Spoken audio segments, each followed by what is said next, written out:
Before we dive into the show, if you're looking to make some picks on the NFL playoffs, check out Underdog Fantasy's Pick'em game. You just choose higher or lower between 2 to 8 players, and you can win up to 1,000 times your entry. If you click the link in the description and use code RULE, you'll get up to $1,000 in bonus cash and a free pick. We'll be using Underdog to make some picks throughout the rest of the NFL playoffs, so thank you to them. And they have plenty of other sports on tap as well. So click the link in the description, use our code RULE, and get up to $1,000 bonus cash and a free pick. On today's episode of The Unwritten Rule, got a great show coming up for you guys. Split things up a little bit. I started it out with Payton. Him and I chatted and recapped Mizzou men's basketball's upset win over Florida. Just kind of gave more the deep dive take of it. Obviously, that was on Tuesday, so we've had some time to sort of digest and think about how Dennis did it. So we talked about that, gave our take on how he used rotations, how they played defense, all that stuff, just how they got the win and what it means. Talked a lot about that in terms of some new expectations for Mizzou's season. So a great recap there. And then Kenny and I hopped on to talk Damon Wilson and the addition of him on the football front. It was a damn good Tuesday for Mizzou in both sports. So talked about him, what the addition means for the Tigers in the linebacker room, for the edge rushing room. Pretty versatile guy they got in Wilson from Georgia. So some big addition, or a big addition on the football front, a big win on the men's basketball front. We got it all for you guys. Big show. Great show after a great week for Mizzou. So plenty to dive into, and then Kenny and I finish things up with quick hits, talk some more Mizzou news, couple of East-West Shrine Bowl participants to talk about a new hire as well at the linebacker coach position. So we kind of talked a little bit about that to finish out the show. So good one for you guys. A little bit of skeleton show in terms of how we did it format-wise, but a great show nonetheless. So let's dive into it without further ado. The Unwritten Rule starts right now. Marcel, where are you going with that disc? You are not putting that on again. Marcel, okay, if you press that button, you are in very, very big trouble. Attention. Everybody stop what you're doing. It's time for The Unwritten Rule, a Mizzou sports podcast brought to you by the Believe Network, alongside Payton Haverman and Kenny Van Doren.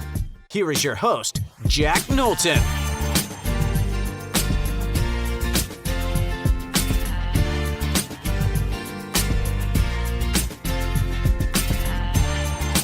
Welcome back to The Unwritten Rule. Today is Friday, January 17th, and as explained in the intro, it is the part one of the split personality show because it will be me and Payton tackling hoops, and then Kenny and I talking some football news in a little bit. Payton, it's a banner. It was a banner Tuesday for Mizzou. Me and Kenny we'll talk about the Damon Wilson stuff, getting him from Georgia in the portal. Maybe I'll get your quick take on that right when we're done with this before we segue. But that happened right before a men's basketball game that has once again lifted the trajectory of the Missouri Tigers, who have hit new heights after an 0-19 conference play stint last season. If you were living under a rock, and obviously this is on Tuesday, and it feels, I don't know about you, Pate, it feels like an eternity ago already, but if you were living under a rock on Tuesday, Missouri beats Florida 83-82.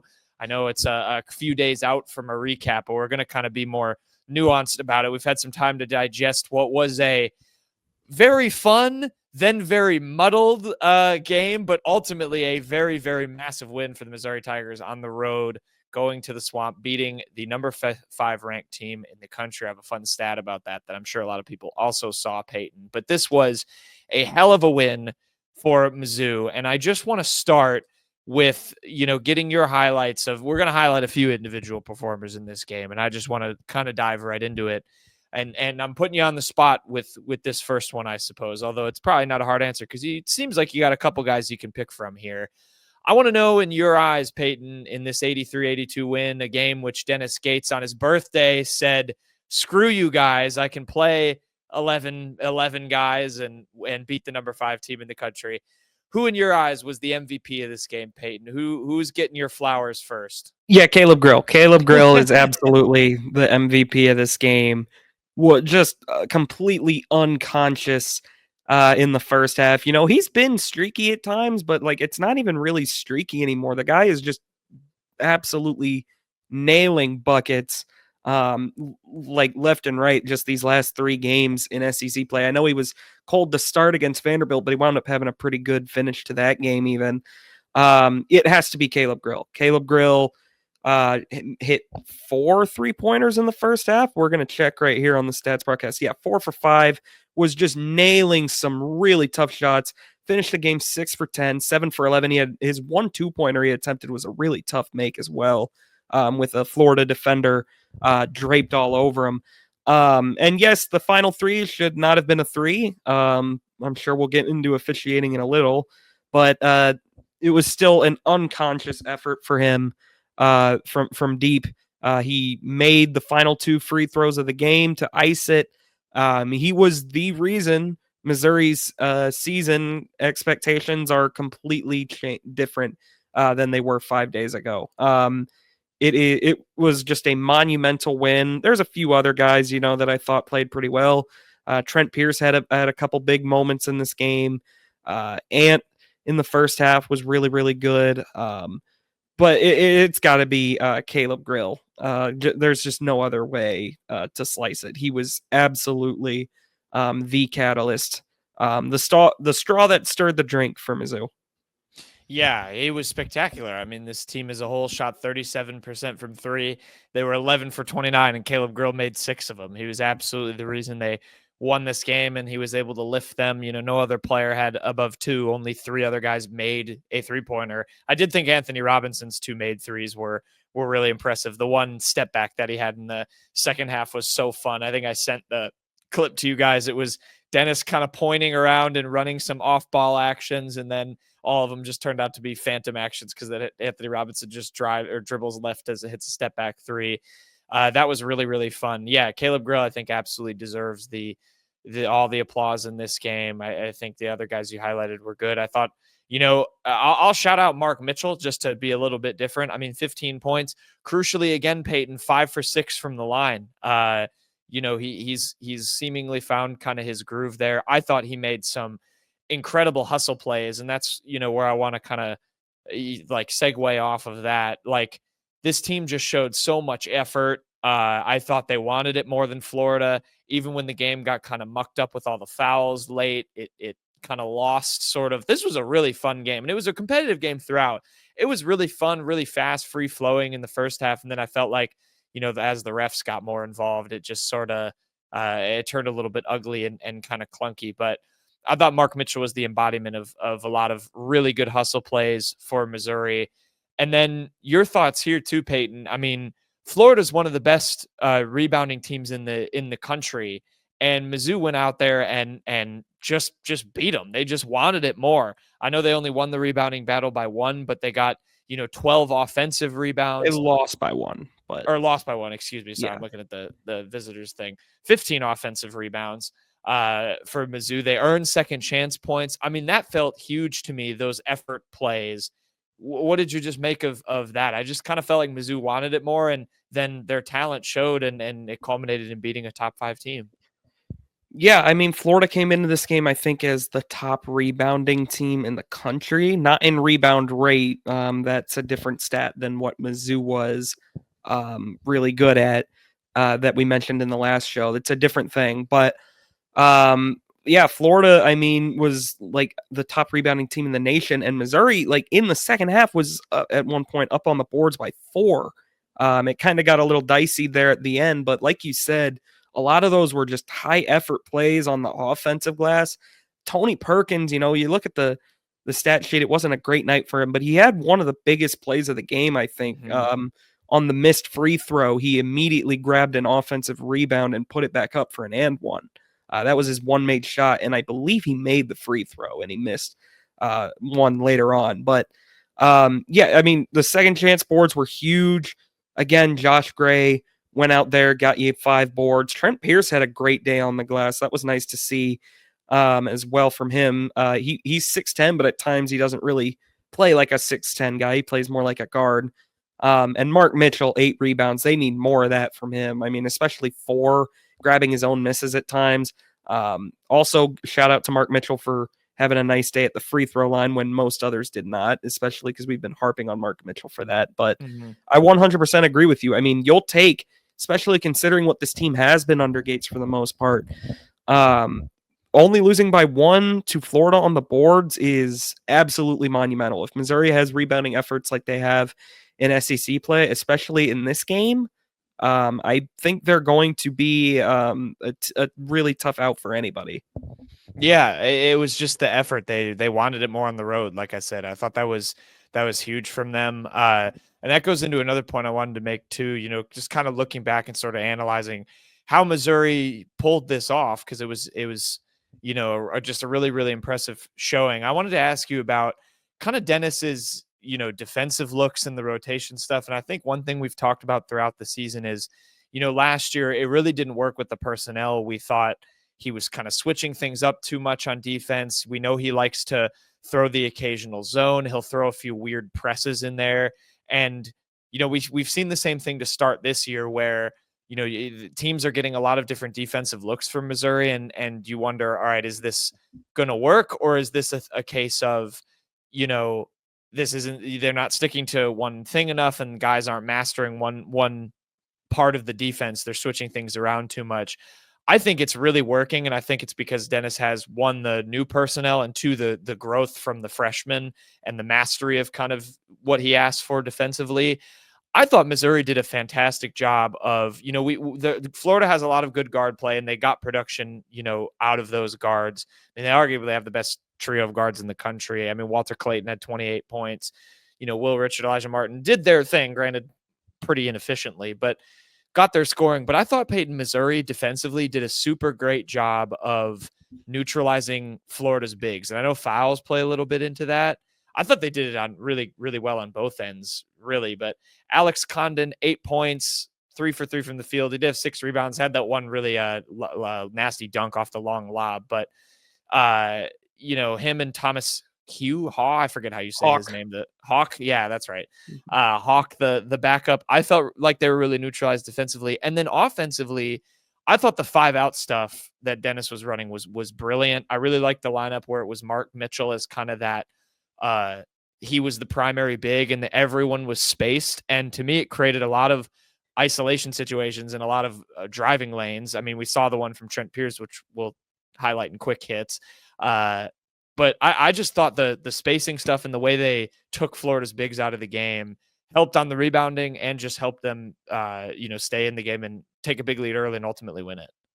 Definitely agree with that. I mean, Hawk had 4 fouls in the first half, which I have not seen in my life. I swear to you, I have not seen that. Or at least I don't remember it. They got Rube Chinyelu to foul out. Walter Clayton was dealing with foul trouble for a lot of it. Obviously, Walter Clayton not a big, but I do agree with you. They've done it so much better on bigs in general this season, with the exception of the likely Wooden Award winner if he isn't hurt too long in Janai Broom. It's been a game changer for them. One other thing I'll highlight defensively, I think they did a great job of forcing Florida to settle for really bad shots. Richard and Clayton, they made some really deep threes. You live with that.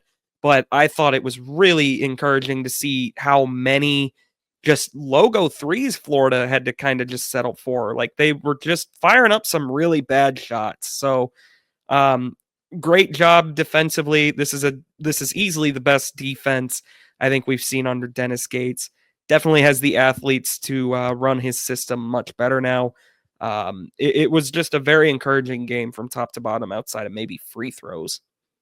He's proving why, he gets paid the big bucks and we don't, I feel like, because so much we criticize, why are you going to this 1-3-1 zone randomly? Why are you pressing here? And to me this year, there has been kind of a decisiveness about it. There's a reason he kind of likes to differentiate the looks a little bit and just kind of throw teams off their rhythm. And I felt, like you said, in terms of Florida's shot selection, in terms of how the bigs kind of couldn't really get a foothold in the game, I thought he absolutely did that. And then I mentioned at the top, he played a very deep group again. He has continued to do that. I felt like I think it was Auburn last year was the big one where, you thought, oh, you can't keep playing this deep lineup. And they, to be fair, they did lose in the tournament, but they did get a 4 seed in the NCAA tournament because of it.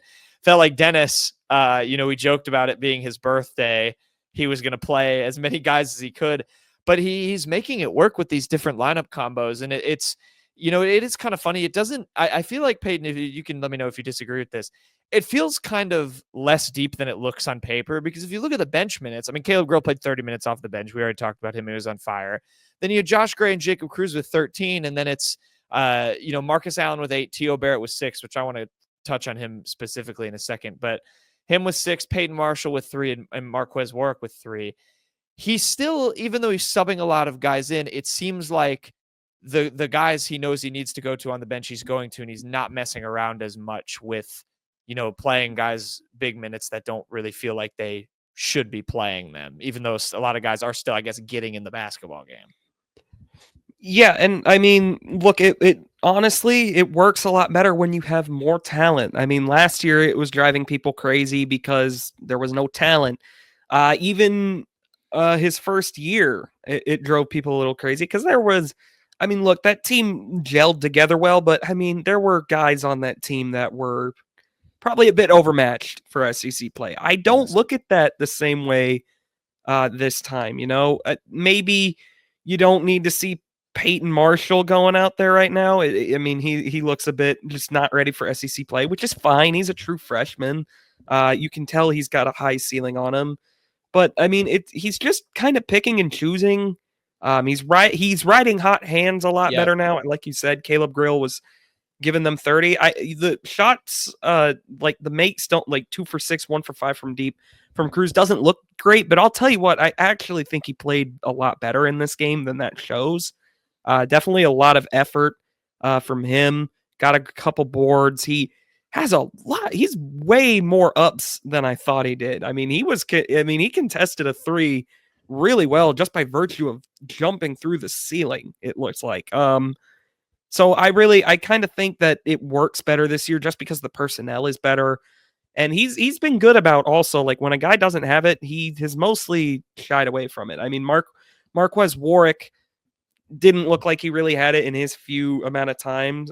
When Tony Perkins was ejected, he went to T.O. Barrett down the stretch as well, and it paid off. So I think Dennis, more than the previous 2 years, has a better feel for his roster, and I think he's kind of mixing everyone in and out much better than he has in the past. Yeah, I think the rotation stuff is excellent. Okay, let's talk about him, because that was, I think, a big storyline from this game was T.O. Barrett. Came in, like you said, played, I think it was just the final 6 minutes of the game.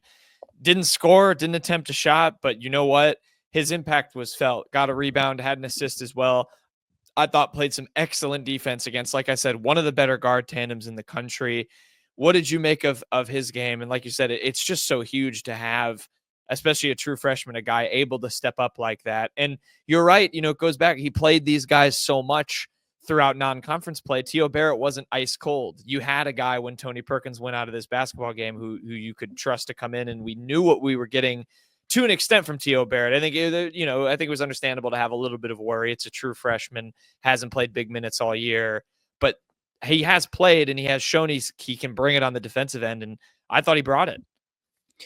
No, I definitely agree with that. At times I was getting a little frustrated because I thought Ant needed to play a little more down the stretch as well, at least with T.O. Barrett. But I mean, T.O. Barrett more than held his own in that situation. I mean, his one assist was a perfect drive down to the basket, sucked the defense in, and he just dumped it off to Mark Mitchell, who had one of the easier buckets of the game. I agree with you defensively. It was pretty clear that Martin and Clayton did not really expect T.O. Barrett, like just kind of the effort he plays with. He's got a good motor, 100%. And it wasn't perfect.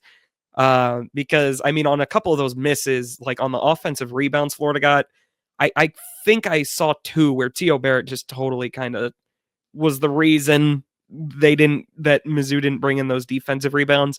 He's a young guy. It doesn't matter. What was most impactful, like you said, was Ant got 4 fouls. Dennis, I think, realized, like, well, I can't have him foul out with 6 minutes left. And he trusted T.O. Barrett to run the offense, and it worked. I mean, they got a couple more buckets. T.O. Barrett did not turn it over, which is really huge for a freshman in a road environment like that. Yeah, I totally agree. I think he stepped up. It shows why Dennis trusts these guys. And, we saw it last year and we were like, okay, Dennis, we don't see it the same way that you see it apparently. But this year it's just a completely different story. And Tio Barrett's a little bit of a microcosm of that. The locker room clip was awesome. It's just a Tio Barrett. T.O. Barrett. Went very hard. I loved the roadkill too. That was hilarious. I like that as the mantra for getting wins on the road. But yeah, huge performance from him. I mean, Ant was good in this game too. I don't want to take anything away, even though he did have the 4 fouls. But yeah, this team just has a lot of talent. Shout out defensively to Payton. I mean, I'm glad we had that conversation before conference play on what could be sustainable. This team had 12 steals in this game as a team. Tamar Bates had 5 of them by himself, which I think at least 2 of them were Florida just deciding to throw a baseball past 94 feet and just not seeing Tamar Bates, which, you know what, he deserves some credit for hustling back there, but he had 2 very kind of comical steals. I remember those definitively, but we kind of touched on it defensively scheme wise, but this team just they're just kind of pests. Anthony Robinson is a pest. Tio Barrett's a pest. Marcus Allen is a really plus defender. And then, we've already talked ad nauseum about the rim protection piece that a guy like Josh Gray and obviously Mark Mitchell gives you.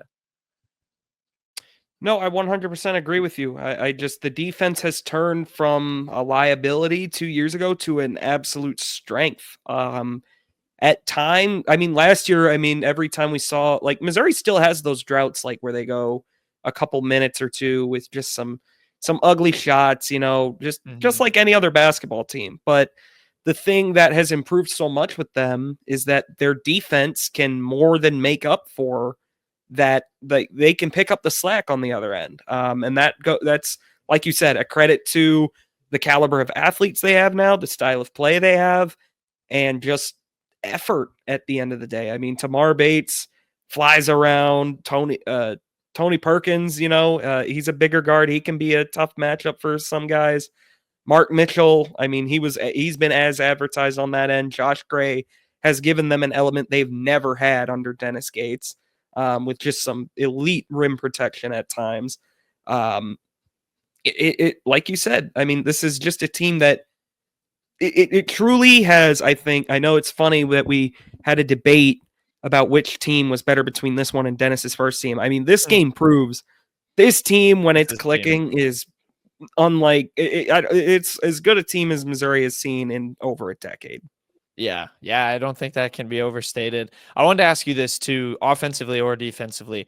Were there any lineup combos that stuck out to you that you enjoyed? Maybe something that you didn't see very much. I know it's put you on the spot there, kind of, but I was trying to think back, but just because Dennis did use so many guys, I don't know if there was any one. I have paid kind of less attention since we've gotten out of non-con. I just kind of pay attention to individual pieces that come in.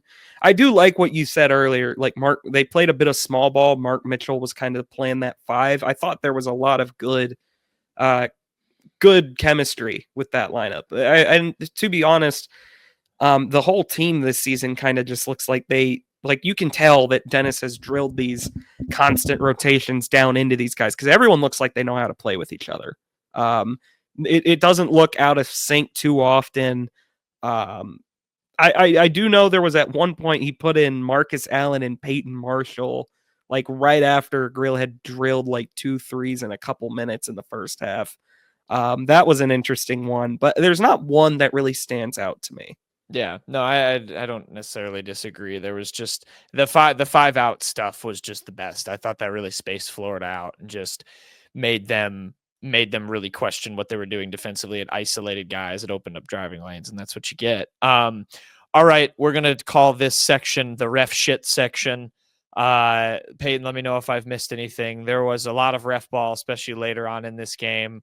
I think it took, was it over 3 hours it ended up being? It was a long. It was 2.5. It ended up being a long game. So the 3 calls I have, there was obviously, you mentioned Thomas Houck, who had 4 fouls specifically. He had 4 minutes and 15 seconds left in the first half. He picked up his 4th foul, managed to not pick up a 5th one, even though he was called for a 5th one that they then reversed for a hook and hold on Caleb Grill. That was one. Obviously, then there was Tony Perkins for ejected for elbowing Elijah Martin in the nuts. I think Dennis called it a bang bang play. I think I saw that post game clip. What did you think? Worth it? Worthwhile flagrant 2? I mean, the way I guess it's written, that makes sense. The way they ruled it, it's just a crummy kind of rule, because I mean, it's like, it was pretty clear he didn't mean to do it. I mean, they didn't even call it originally. They called it because was it Martin he hit? Martin fell down. Martin just fell over, and that got a stoppage. I mean, if Martin had stayed on his feet, it's like that never happened. They wouldn't have gone to the monitor. I get why they called it that way. It's just kind of a dumb rule that that was clearly just a inadvertent basketball play, like not a quote unquote basketball play, but he didn't go out there and say, all right, I'm going to throw my elbow at Elijah Martin's nuts. Yeah. I mean, you swing your elbows when you got the ball up here, and shit happens, but there was that. And then the big one, if you're on the Florida end, was the one you mentioned at the top, Caleb Grill. Let's acknowledge right now, the refs missed that one. Let's also acknowledge, if you are at a moment as a fan or whatever, if you're at a moment where you have to complain that a ref call cost you the game, you didn't do enough to win the game. That's my take. That's also, like, it's just, you have to remember, like, that 3, if you take that off, it's 82-82. But then you have to remember, after Caleb Grill's free throws, Missouri literally, watch Tamar Bates the second that ball is inbounded on that last Florida possession. He puts his arm to the side and he walks over to start chomping at the Gator student section. They were not playing defense. I think that game goes quite a bit differently on that last possession if Missouri is only up 82-79 there. I don't think they just let a guy walk up and hit a deep 3 from the edge of the logo. I think they probably put a bit of pressure on him. Yeah, I don't disagree. But there was just a lot of monitor going to, a lot of I don't think Missouri won one review. I think it was like 0-8, 0-9, something crazy. This was a game I felt bad for any writers who were in attendance that had to deal with one, because I think that was what is that? That's a 9 p.m. tip. Yeah, for I mean, Florida fans there were probably a lot of Florida fans that didn't get home till like 1 a.m. Yeah, that is a tough, and with a loss, so brutal. All right, looking kind of big picture now, because this does change the expectation, Payton, for what this season can be. I think Mizzou has earned a lot more respect. I would assume that with assuming a victory on Saturday against Arkansas, which we can talk about briefly, because I know we spent a lot of time recapping, they'll probably be in the top 25. They are, I did put these in yesterday, so let me know if any of these numbers change. 27 in the net. Now 26. 26th in the net. Look at that. Yep. And then I had them 33 in KenPom and 27 on Torvik. If they might be 1 or 2 numbers. Still 33 on KenPom and still 27 on Torvik. Still 27 on Torvik. So, I mean, good numbers. But where does this leave you now, expectation-wise, moving forward? And then we can touch on Arkansas quick. Well, I mean, we just were kind of like charting a path to like get Missouri to the SEC tournament. We were talking about how like 8 wins probably is the magic number for Mizzou in SEC play. They're already at 3, by the way. This is the best start in SEC history for Mizzou. 3-1 for the first time since joining the conference in conference play, which is crazy, right? 14-3. I mean, a win like that, by the way, I think I saw a stat that they were the first. Oh, I have it. Okay, yeah, what's the stat? They're the second team to have multiple victories over top 5 opponents this season. Right, and I think they're the first one, like at the time Florida was top 5 in the net. I don't think they are anymore. I think they're 6 or so. Yeah. To have a road win. Yeah. Yeah, they're the first team to have a top 5 road win in the net this year, which is also absurd. Yeah. So what that win does is, I don't even think you need to get 8 now. I think it probably allows you to get to 7 and probably get in, because that's 2 really huge wins, like 2 huge notches in your belt. Missouri is now a quad 1 team for whoever plays them. They're in the top 30. So no matter where they're going, Missouri is a quad 1 opportunity for someone. That is pretty absurd as well. to think about. I think the expectation is absolutely. I don't even think is Missouri going to be in the tournament? I'm now thinking like, what seed are they going to get? Can they get up above that? That was kind of what they were doing in Dennis Gates' first year. They were like, can they get off that 8-9 line? You don't want to see that 1 seed in the second round. Now it's like, can Missouri do that again? Could they maybe get past 7? Like if they keep it rolling, how high can they go? Yeah. It's still a gauntlet schedule. I mean, Missouri still has games. They haven't played A&M. They haven't played at Mississippi State, which is something that they have to do this year. They have to play Alabama still have Kentucky. There's still plenty of losses looming. This team is not going to finish the year. They're not going to finish 28-3. Yeah.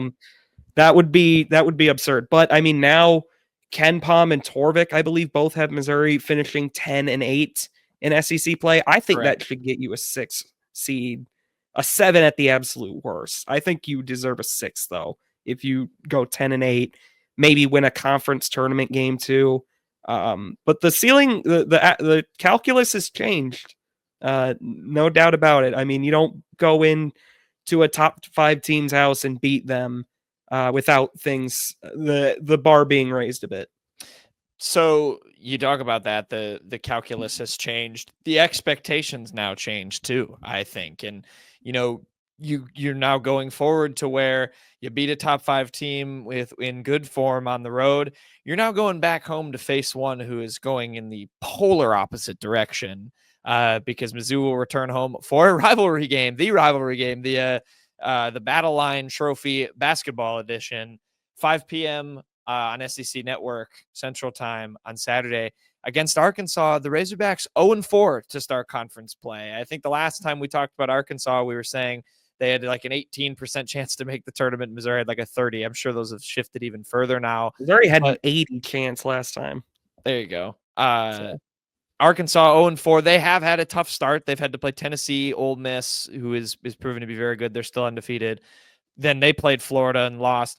Then they lost on the road at LSU by 4 points. So this is a Razorbacks team hungry for a win, Payton. How does Mizzou avoid a trap game? And what, from your knowledge of Arkansas, do you know that they can maybe hurt this team?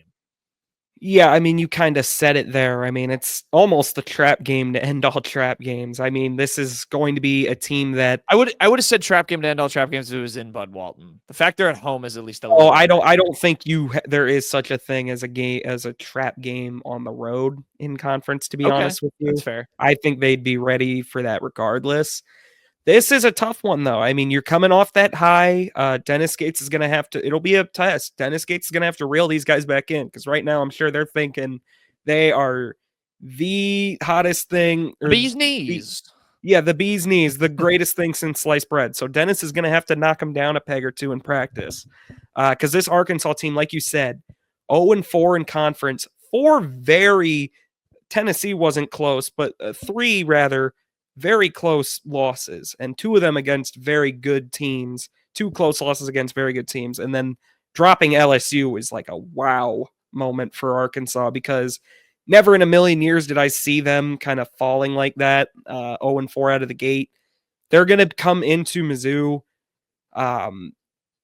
playing like their season depends on it because quite frankly, it probably does. Arkansas is now in such an impossible position. They're going to have to play every game like it's the national championship just to make the NCAA tournament here. So, and again, this is a talented Arkansas team. Yeah, I was just going to get into that too. I mean, like, not 0-4 talent-wise. I mean, I don't know if you guys heard, but Coach Cal is there, and Coach Cal brings in a lot of great players. I did not see Adu Thiero being their leading scorer and their leading rebounder, but that's how it's shaken out.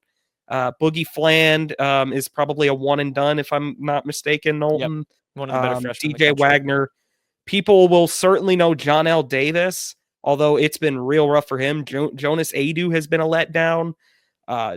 Ivisic, I think I'm saying that right. Ivisic. He was with Cal last year. At Kentucky, he's not very much of a scorer, but him and Gray will be kind of a huge matchup down low there, I'm sure. This is a team that is way more talented than they're playing, and maybe Coach Cal is washed up. You never know, I guess. They're going to get the most desperate version. It's going to be the most desperate a team has played against Missouri this year. Yeah. And they just have to be kind of ready for that. Yeah, they absolutely do. I mean, you mentioned that like they've had a little bit of letdowns. Janelle Davis is a good player. He's taken a team, he knows how to win. If there's a guy that knows how to win when it's desperate time, it's Janelle Davis. I've been a big Jonas Adu fan.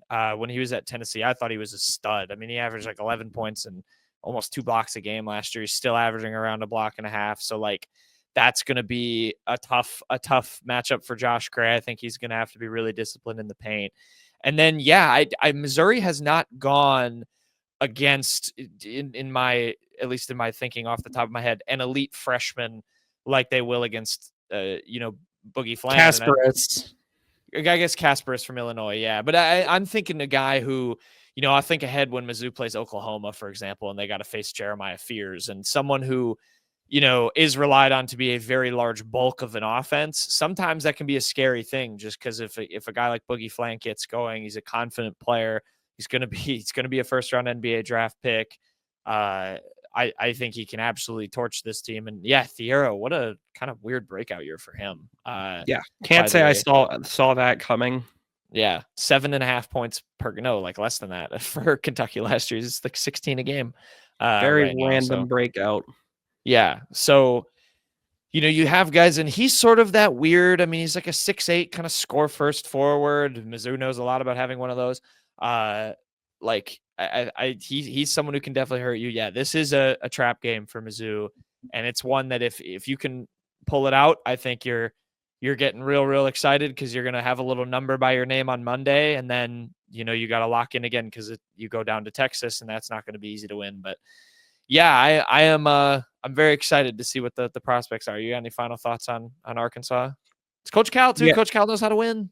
I mean, yeah, Coach Cal. I mean, say what you will about him lately, and maybe the game has passed him by. You never want to see a Hall of Fame coach whose team is now going to have to play like they have nothing to lose. That's a scary prospect. I'm not saying Missouri would lose, or if we even were making a pick, I would pick them to lose, but they are going to have their hands full against this Arkansas team, I think.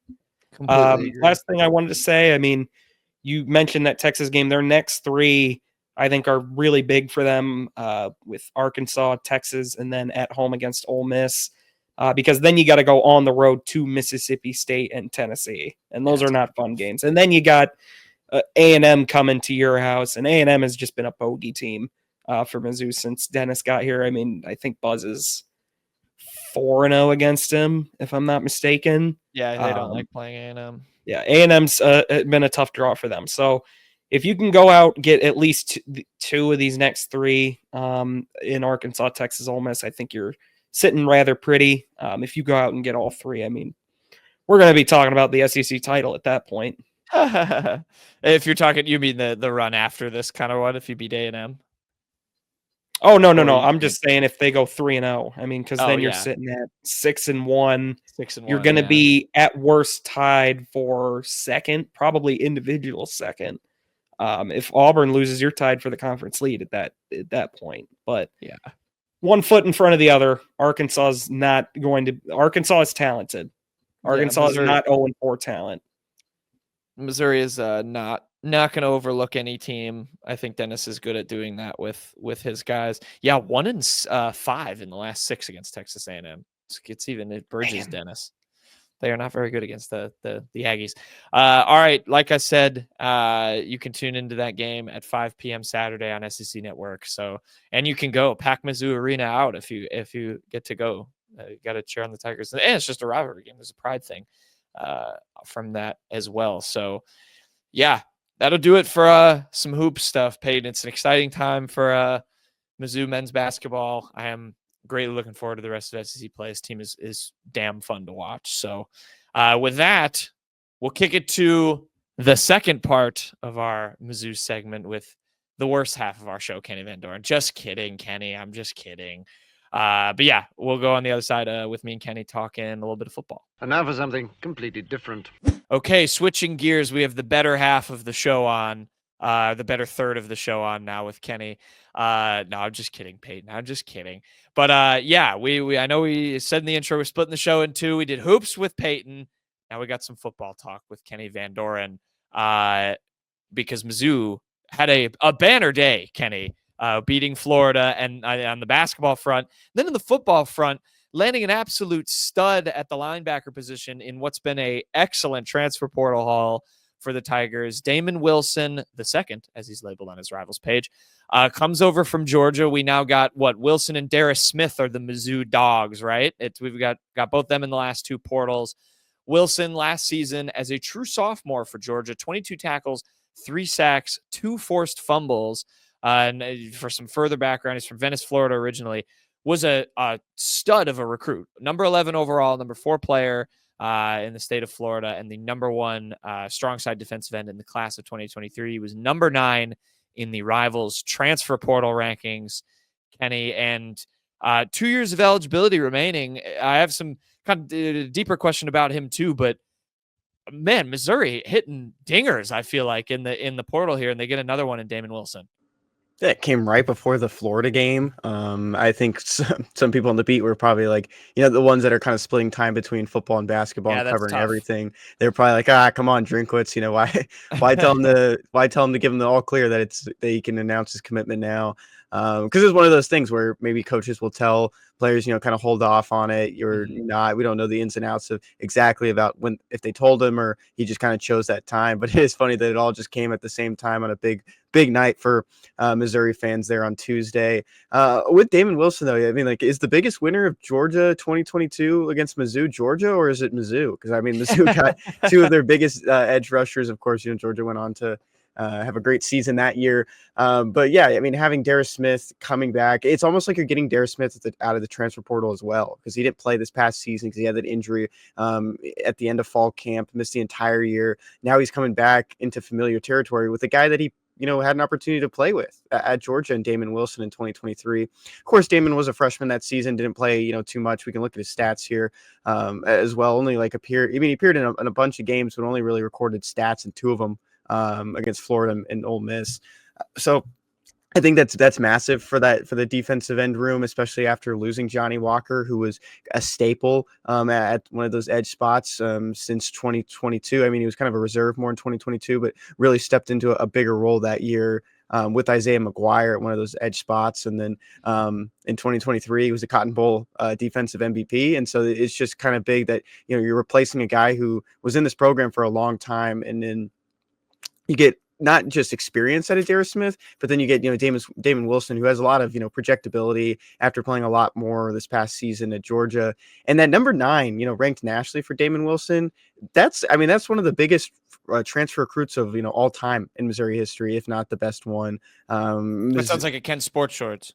I'll make them my Ken Sports Shorts on Monday. We can look at that in Rivals transfer rankings. And it is, it's a different era of college football. We can look back to 2015 and we probably wouldn't compare it as much just because transfer portal rules were different, the past couple of decades. And so it's a little bit different to try to spot, the best transfer additions in the past couple of years. But, the PFF grades don't, scream at you jumping off the page. Yeah, we'll look at it here on the YouTube if you're watching with us. 65.6 tackle grade is his highest one, but there's a lot of green there, and I think that's one of the things that maybe that linebacker edge position kind of struggled on the past couple of years. I think that's a little bit fair to say that there were times that there was some missed tackles, and so I think that's a good thing to see at that edge spot. And Brian Early got his guy. He always likes to tweet, or not always, but he's done it a couple times now, tweeting reeling in the big fish, and I think that was kind of a massive thing for him and just his group. And this edge room is just going to be, it's in a better spot than it was last year. I think there's going to be a lot more depth. Lost a guy like Joe Moore last year. He took a hit. Guys like Williams Mary, really didn't come up to speed, played in a couple games. But there's an opportunity to get a lot of these guys in there. I mean, Zion Young will be in that equation as well. Eddie Kelly, who saw a lot of run last season. You got guys like Ja'Kai Lang coming in the wings as well. So I think the edge room is in a great spot. Yeah, I was curious about that from just a fit standpoint for him, because I know there's that joker position that I felt like we had kind of pegged Darius Smith into before he obviously got injured. Also, Payton is, if he's re-listening to the show, he's probably just threw a shoe at the TV when you said Williams 1A, not TV's computer, if he's talking about Williams 1A. But, is he more of that? You think he's more of kind of that edge rusher than maybe say in the 2 in that 4-2-5 for Corey Batoon's defense? Yeah, I think it's just kind of, the same thing we can kind of lean on of what Corey Batoon has said in the past, where they adapt to the players. Right. So if the defense needs to adjust in any way, then it will. And I think we'll see that more going into spring ball once reporters and those that are in Columbia get on the field and get to see how these guys are lining up and who's kind of lining up early. Of course, it's going to fluctuate during the summer and then going into the fall. But in my mind, I think you're expecting Darius Smith back at that Joker role, or actually just kind of getting into the Joker role because he didn't get to play this past year. And then, opposite of him, it's going to be, Zion Young, Damon Wilson in that conversation. And I think you have great depth, though. Losing Joe Moore, who, had his big moments. I feel like when Joe Moore was on the field the last 2 years, when he was healthy, especially this season, you knew when he was on the field. I mean, he was just kind of all around the ball, kind of making a play here and there throughout the year. But even losing him, I think you still have good depth in Eddie Kelly, and then guys like Nate Johnson, who's coming over from App State, and Langdon Kitchen, who's coming from the D2 level. There's still going to be opportunities for playing them, and I think someone made a good point of it. I was reading it on our message board, mentioning Langdon Kitchen has like a lot of length to him. He's a bigger defensive end, just size wise and height. And if they move into a 3-man front, if they need a guy to maybe move on the interior as well, might be a guy that kind of moves around the line. So it's not I kind of pegged him as more of like an Austin Firestone to start out, someone who gives you depth. Austin Firestone came over from Northwestern, inevitably retired from college football this past year before the season. But there's some spots where some of these guys can plug in. And I think the edge room just has a lot of depth and just experience depth. It's not just like, they always talk about, production over potential. And I think there's a lot of production coming into this room out of the transfer portal, getting 3 edge rushers. And then additionally, Darius Smith, who's coming back from an injury. And I think you kind of just pretty much slot him into this transfer group because you didn't have him last year. I was going to say, he just almost feels like he just might as well peg that as a new transfer at that point. And you've talked about some of those guys, and it's really exciting because, we're talking about Damon Wilson, excuse me, as this guy who can come in and impact right away, might start on, on the edge if he can do it. He's only a true sophomore. Like, he's got a lot of future upside too. I was kind of thinking, when you look, Kenny, at these additions, what would you like sort of, I guess, compare? I look at a guy like Josiah Trotter too in the linebacker room, who I feel like we said the same thing, could maybe come in right away, but is also young and has a lot of future upside. Do you see kind of both of them in the same category? Maybe where do you put Damon Wilson in terms of comparing him to some of these other new additions? Also just gives you a chance to review what's been a great portal season so far for Mizzou. I think there's higher expectations than that. A guy that's, there's still going to be development every year. I think that's, you can't like slouch on that, but still in the same way, it's going to be a guy that's going to contribute from day one. And as my dogs scamper out of here to stop hearing about Damon Wilson. They're big Damon Wilson fans. They're going to go watch tape. Yeah. So I would, I think you can lump them in, something like Josiah Trotter. I think Trotter's still, they replaced a lot of linebackers. They kind of overhauled that as well. Getting Mekhi Bayer from Nebraska as well. So it's a lot of experience from the Power 4 level, is especially what they wanted to do. And I think when you kind of look at years past in the transfer portal, sometimes you've hit on some big additions, but other times they're just kind of guys that are just sitting behind. And I think on the defensive line over the last couple of years, credit to Al Davis, Kevin Peoples, who left for LSU, and then now Brian Early took over that edge spot. The defensive line has just kind of been in a good spot, built around transfer additions, especially just transfer additions that have played against SEC, Big Ten, ACC competition. And that's exactly what you need in the SEC. You need guys that are going to come in, not trying to throw Langdon Kitchen under the bus. I think he offers you a little wrinkle of versatility with his size and kind of what he can do on the defensive line. But the Tigers are in a good spot there. And I think just with Damon Wilson, there is a lot of expectation for next season. Maybe you look at the stats and the numbers, they're not jumping off the page at you, but it's year 3. It's not like he just restarts his college career. Yeah, it's damn good. It's damn good for a true sophomore. For what he did last year. Yeah, and he'll take that step forward probably in Mizzou's system with a little bit more run. Anyone can admit probably the competition at Georgia is a little bit steeper than it is at Missouri, right. And that's no slouch on Missouri as well. It's just it's just kind of like the name of the game. Yeah, I mean, what prompted me to ask that too is I know your colleague over at Rivals, Kyle McCavery, like mentioned, this is a little different from like a Kevin Coleman who you know what you're getting. He's on his fourth school. That's a vet, plug and play right away. You see what year you can get out of him.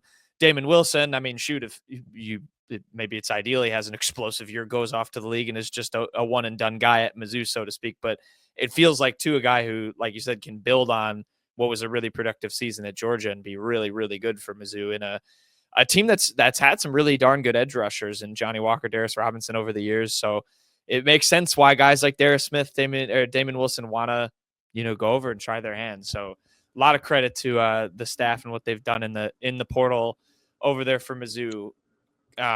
You have another take? Yeah, that's the funny thing too. You look at it, Mizzou is going to have 3 straight years of an edge rusher getting drafted to the NFL with Isaiah McGuire, Darius Robinson, and then we're kind of all assuming that Johnny Walker will get that opportunity as well. But even in that regard, Brian Early only coached 2 of them. Kevin Peoples, I guess he only coached one of them because Kevin Peoples left after this past year. But there's still that regard of looking at what Missouri has done, and you maybe credit to Al Davis as well for helping out on the interior on the defensive line, but still being a part of that room. And just, even with the change of defensive coordinator, there's still like a lot of belief in what these guys are doing, especially it even goes down to the analysts and all the other guys that are helping out in that edge room and just on the defensive side of the ball. Credit Brian Early, but there's a lot of other moving parts there too. Yeah, it feeds into the Drinkwitz mantra too, right? Where it's you play for the program, not necessarily the coach. And I guess that kind of the fact they've been able to carry that over into the early era, so to speak, is a testament to that. So yeah, exciting times in the Mizzou defense. Damon Wilson adds in on the football front. Mizzou basketball beating Florida. It was a banner Tuesday night for the Tigers. Kenny, just in general, what is the timeline right now moving forward in general for Mizzou? I know there's some recruiting stuff. We got Junior Day coming up. Just what is I guess on the immediate horizon as we kind of count down the days toward the start of spring ball? Well, early enrollment is actually on Monday. So a lot of guys are going to get on campus here soon, and we get the move-in video. Maybe they'll do a move-in video. Mizzou football has been good about just posting a lot of behind-the-scenes coverage the last couple years.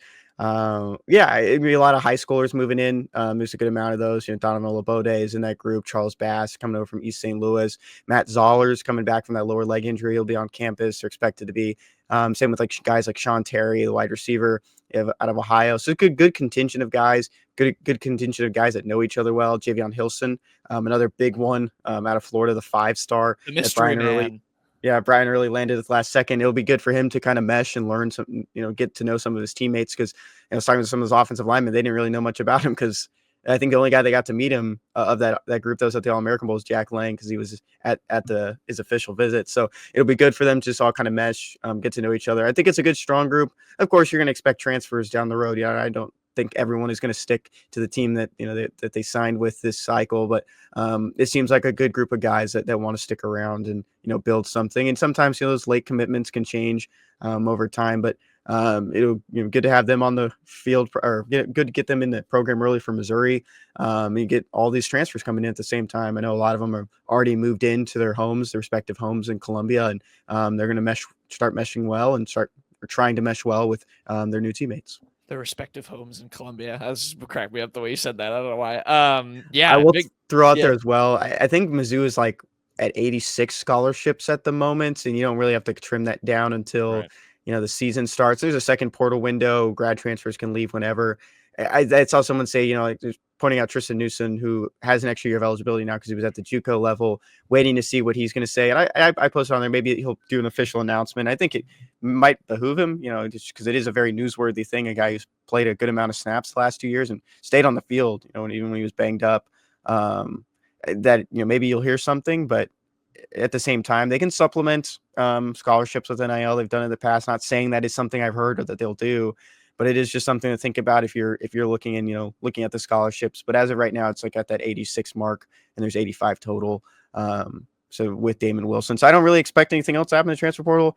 Said that before. Guys kind of emerged. Vince Brown came out of nowhere. They got a tight end depth in him, but if something else happens, sure we'll hear in the next couple of days. Yeah, I think he replied. I think to the I don't know if it was Hayes' tweet or someone's tweet when this got announced. Tristan Newsom did. So we'll see what's in store. But yeah, some exciting times for Mizzou football, and obviously, like me and Payton just talked about on the hoops front. So yeah, we'll stay locked into everything. But Damon Wilson, this kid's gonna be good. I'm excited to watch him play next year, and hopefully him and Dara Smith can both stay healthy first and foremost, and contribute well.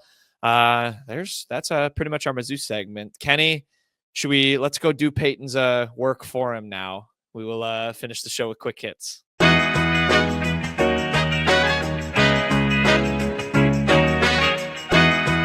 Okay, quick hits time, which Kenny and I are also doing because I don't know, somehow we let Payton skirt by and only get to do one segment in our split show for Friday. But we got quick hits to finish out the show. We will start with our jerseys of the week. Kenny, what is your jersey of the week?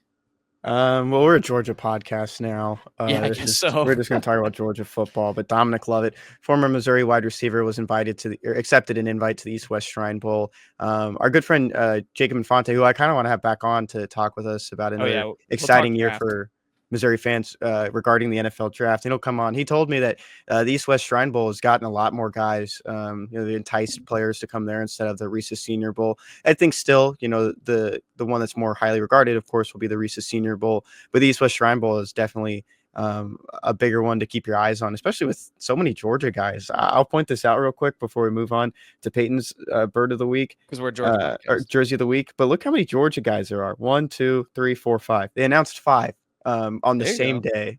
So it's maybe just the Georgia East-West Shrine Bowl. The Georgia Bowl, the Georgia NFL Draft Showcase. Yeah, good for Dominic Lovett, I guess. Got to win a chip.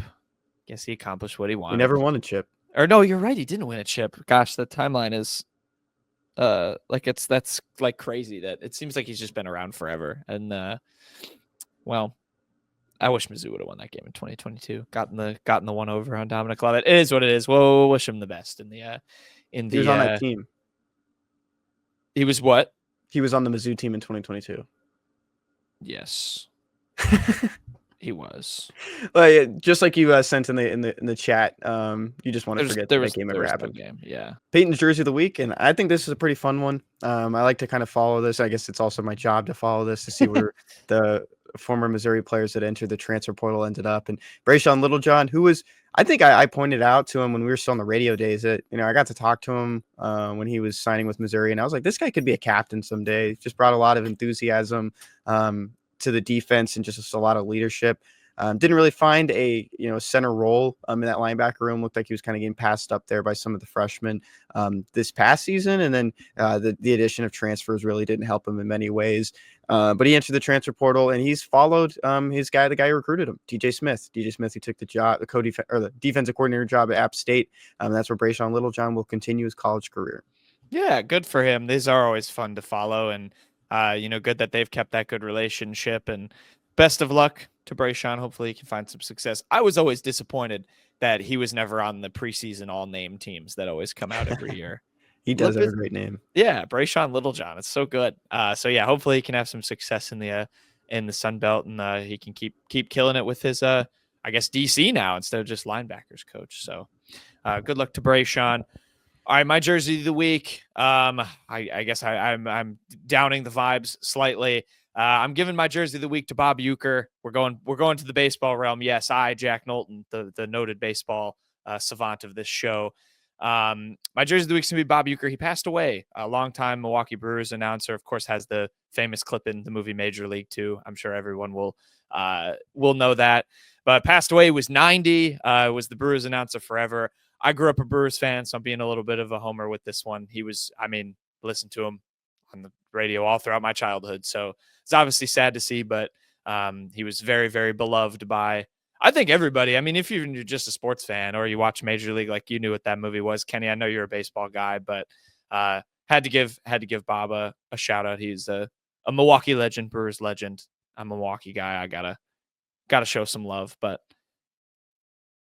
good, a legendary career, truly, Kenny. If you have any, I'm trying to find this quote. Man, I wish I could find it real quick, but he had here it is. He had a fun quote, talking about baseball and like your son, because Bob Uecker also had a not a long baseball career, but he played from 1962 to 1967 with a couple teams. Yes. But he said the biggest thrill a ball player can have is when your son takes after you. That happened when my Bobby was in his championship Little League game. He struck out 3 times and made an error that lost the game. Parents were yelling and cursing at us. Gosh, I was proud. Because one of the biggest things Bob Uecker would kind of lean into is that he didn't really have the best Major League Baseball career. And what he really just made, what made himself well known was with his voice and what he was able to accomplish as a broadcaster. Talking about Major League, I have a jersey like from the movie. I have a Vaughn jersey 99 with Cleveland. Nice. And it's one of those movies that, kind of gets you really into baseball, just especially at a young age, because it's pretty funny and it's kind of a raunchy movie. So I think a lot of kids kind of want to watch, something that's different than they're not allowed to watch. And he was great in it. It took me a while to realize that he was a real person and not just an actor. Because I also watched that movie when I was like 9 or 10 years old. Right. I tell my mom. But yeah, it's very sad, but it's always good to look back on just a lot of these fun stories. And a lot of people don't even realize some of like the innuendos and quotes that he had that people might use to, that your parents might use if they were baseball fans. Came from Bob Uecker. Just a bit outside. Ball one, yeah. I love Bob Uecker. We will, he will be remembered. I'll probably be watching some compilations, I'm sure, of some Brewers moments that inevitably led into playoffs heartbreak, but that's a conversation for another time. Anyway, we'll move on. Captain, he's the main bird. To the Shawnee's main bird of the week. Kenny, what's your Shawnee's main bird of the week? All right, this is gonna be a stretch. This is gonna be one of those ones where like, oh geez, Kenny, what are you doing here? But this is a tweet from Lindsay OK on X, the Everything app. Commanders kicker Zane Gonzalez was limited Tuesday with a hip injury and was back to a full practice Thursday. The team still worked out 3 kickers: Aldrich Rosas, Matthew Wright, and Tucker McCann. If you know that name, Tucker McCann, of course, was on the Missouri football team when Jack and I were there. I think his last season was when we were freshmen. Jack was a huge Tucker McCann fan. This is my connection just to a bird. I mean, he played for the Titans on the practice squad for 2 years. He went to O'Fallon High School in Illinois, so there's not really any connections there. But if you go to his Wikipedia page, it mentions one thing about him. McCann became the first person in the 21st century to have 4 punts of 50-plus yards and make 3 field goals from 40-plus yards in a 50-0 win over Southeast Missouri State. You might be asking, where is the connection? Southeast Missouri State, also known as SEMO, is the Red Hawks. Oh my God. That is my connection to a bird. Ball flies. Tucker McCann lets the ball fly. I didn't know this as well. He had offers from Bama and Florida State. Oh, there you go. I actually didn't know that stat, so I appreciate that connection because it's a cool stat. So I'll give you that one. Yeah, I don't think we got an update on this. I assume he didn't make the team, but good for Tucker McCann. I'm glad he's still floating around. I also love that the one reply to this Kenny's is PFT commenter. It's very funny. Noted Commanders fan. Noted kicker. And noted kicker. You're right. Yeah. Good luck to Tucker McCann. Payton's main bird of the week this week is a little bit more of an obvious connection. He's given it to Deion Sanders, of course, the former Atlanta Falcon and Atlanta Brave. Shout out to, what is it? Deion's double play. Good 30 for 30. This is from Ed Werder on X.com, the Everything app. Regarding Deion Sanders, and I'm being told that he would almost certainly accept if Jerry Jones offers to make him the next Cowboys head coach. That those around him are encouraging him to pursue it, and that Jones is enamored with the idea. This has been a rumor for a couple days now. Kenny, Deion might become the next Cowboys coach. Obviously, he's also a Cowboys legend in addition to playing for the Falcons. But what do you think? You think he should take the job, or is this a move good old Jerry Jones should make? I'm surprised he hasn't just made himself the coach already since they fired McCarthy. Jerry Jones knows how to make money. He knows how to market the Cowboys, even if they're not winning. They haven't won in a very long time. Ever since we've been alive, Jack, we've never really experienced what the Cowboys actually are.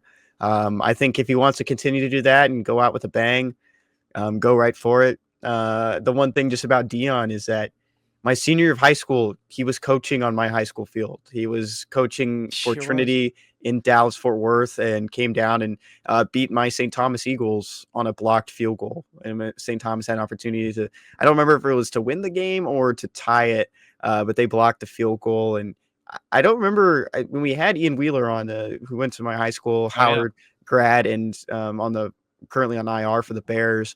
I don't remember if he mentioned that he got to talk with Dion after, because Dion went up to a couple guys at St. Thomas, and I think he had to. I mean, Ian was definitely one of the standout players for the team, and talked to him after the game. But it is crazy, he is Coach Prime. He's Deion Sanders. He's a Hall of Famer. Everyone knows who he is. But that rise as a coach has just been incredible. Do you think you should take it? Yeah, I think so. I think you're entering an era at Colorado where he doesn't have his sons anymore, and I think there's a lot of reports out there. I don't know if anything's ever like official of what he's saying, but he wants to coach his sons. I think that's a big thing for him. So if you can get either of them on the Cowboys, I know they have Dak Prescott there, but I'm pretty sure he'd want to continue to coach them in some capacity. I'm trying to figure out if like him managing NFL egos versus college kids would be like he'd be better at that, or if it would be worse. I don't know. I'm honestly not sure.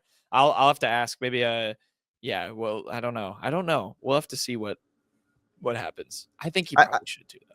I do wonder too, because like the big thing around Colorado is that you're going to play for a Hall of Fame. You're going to play for Coach Prime, who's done it at a baseball level too. He's been just a phenomenal athlete and just marketer his whole life. But you're not really reeling in guys as a head coach. I just don't know if that's a thing. People are gonna, free agents are gonna see that they're adults. They're gonna do what's best for them. Capacity. So it's an interesting thought, Jack. Yeah, it's more like, does he have the Colorado's pretty good. Like, does he have the strategies though that can translate against NFL? Like NFL head coaches, like some of the smartest guys in the world. Like, you ever see what is it, McVay, when he has his own plays memorized? I don't know.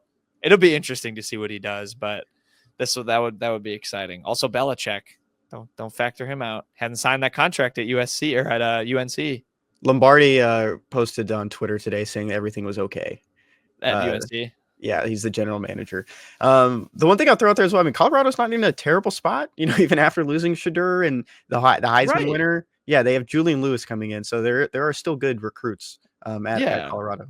Yeah, that's a good point. Like, you're not recruiting free agents, like you're paying free agents. So I don't know. We'll see what Coach Prime does, but we'll have another conversation if he ends up taking the Cowboys job. My main bird of the week, speaking of coaching changes, we'll localize a little bit more to the Mizzou world. My main bird of the week is going to go to Derek Nicholson, the Miami Hurricane. Their mascot is a bird. It's a cane, so I don't want to hear nothing. That's my connection. If you want loose affiliations. Derek Nicholson, he is going to be Mizzou's new linebackers coach. He's the DJ Smith replacement. Comes over from Miami, also spent some time. Oh my God. He was at Louisville too. The Cardinals. That's also an easy bird connection. I don't know why I went with Miami's mascot.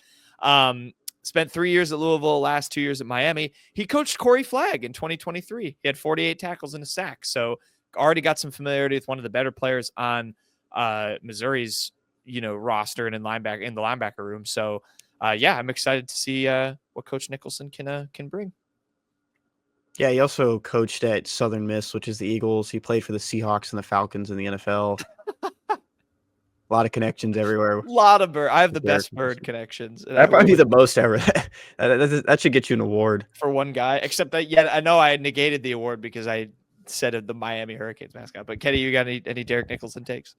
Yeah, this is big. Get that replacement early, and especially just a guy that's, maybe a step up, but still in the the Power 4 level and ACC level. I'm interested to hear Drinkwitz talk about him in the next couple of weeks if he has a press conference soon. Just kind of wrapping up some of these portal additions, and then talking about the addition of Derek Nicholson. I think a thing to look out for too is maybe some more offers that might be coming in once Derek Nicholson gets settled in at Missouri and hits the trail. He might be targeting some of the guys he was targeting in Miami. That's going to be kind of a thing to monitor. I can actually pull up the Miami Rivals page and see, if there are any linebackers currently committed to Miami in the class of 2026. But that's just one of the things I always monitor. Good thing about, the coaching change right now is that you're not really losing anyone because there's no linebackers committed and you already signed some. Jordan Campbell, Miami, Florida guy. So it might be a little bit hard to pull him out of Miami, out of Dade County. But he's a 4-star, 5.9 rating. Maybe that's a name to keep an eye on because he's guy has that connection to the Hurricanes and a connection probably to Nicholson. Yeah, that's pretty good. It's pretty good. Yeah, we'll going keep an eye. to Alabama's Junior Day this weekend. There you go. Note it down for my other job. All right. Yeah, we'll have to see what Drinkwitz says about him, but I think this is a good hire. It looks like he's just got a lot of experience. Obviously, former player. I'm always a big fan. Former players become coaches. Like, I just think it's, relatability and stuff like that, I think is important. So, all right, best things we've learned. Payton's best thing he learned.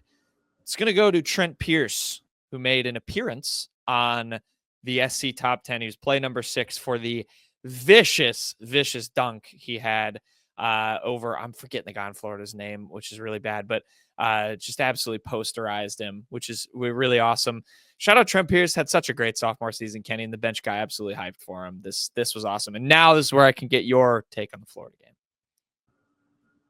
This part's redacted. I don't get to talk about the game. You guys didn't let me on for the recap of the Florida game. The one thing I pointed out before this game, I wanted to see how his athleticism matched up against some of these bigger forwards, kind of lanky guys that matched him.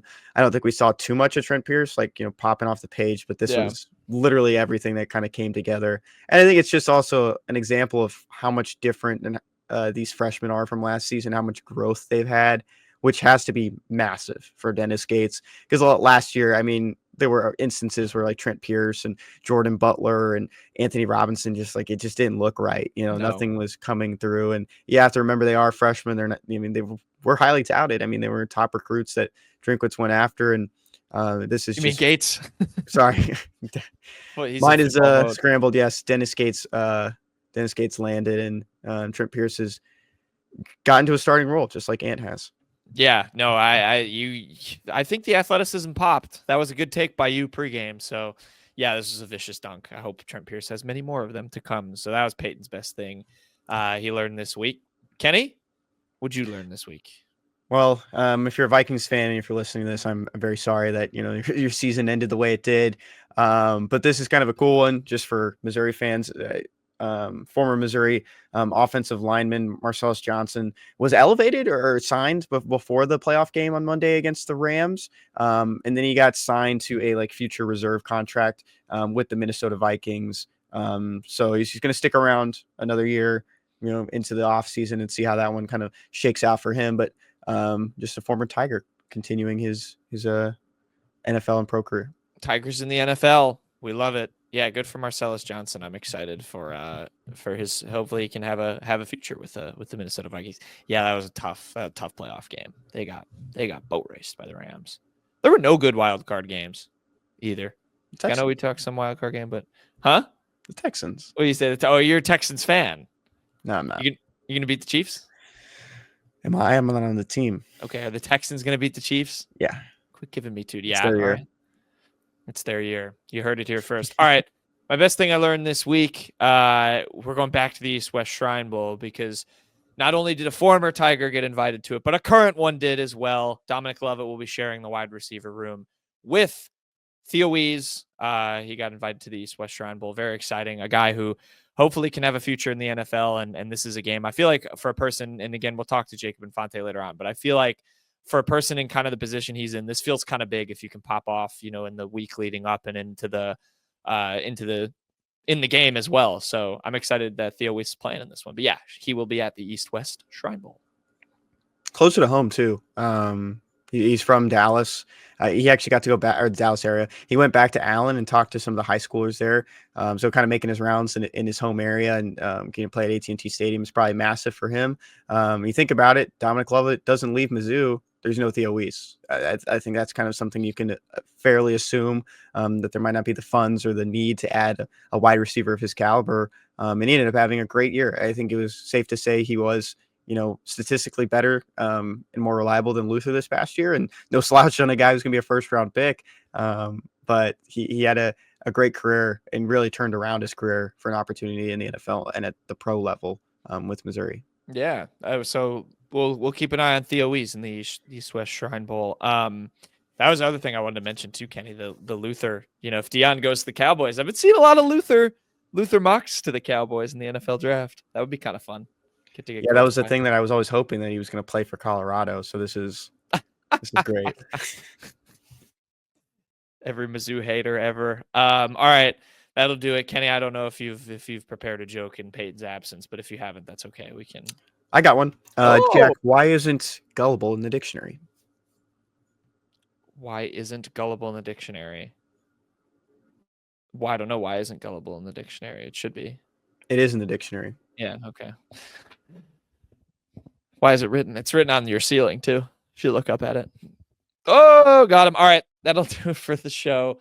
We'll obviously recap the next upcoming matchups for Mizzou Hoops, any football stuff. We got the Arkansas game upcoming on the basketball front, rivalry. Hopefully Mizzou can keep kicking Arkansas while they're down. But yeah, we'll have a recap for you guys then. So tune in, subscribe on the YouTube. We'll see you next time.